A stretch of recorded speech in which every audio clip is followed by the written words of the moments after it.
John Red Shea and his involvement in the drug business.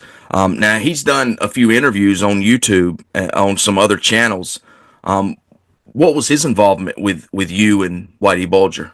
He was a mid-level drug dealer. He was selling like ounces, stuff like that.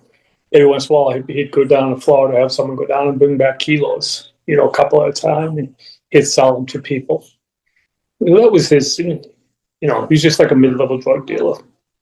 Well, he was with this girl one night who was a friend of mine, and he was drinking and stuff. He was up at her apartment, and he started shooting the place up. Mm.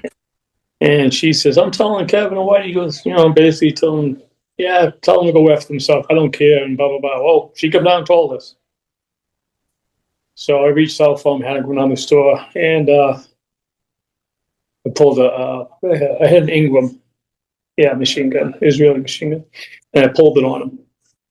And basically ended up fining him $25,000, and he had to pay monthly rent now, and that was his involvement.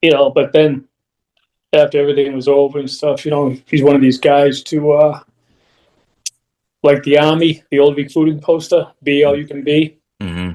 So he wrote a book, and there's a lot of embellishment in there. I'll be nice, He was his bodyguard and all kinds of stuff. Yeah. Except he was never around us, except for once a month of every once in a while he'd come by to say hi. He'd come by once a month to pay the money.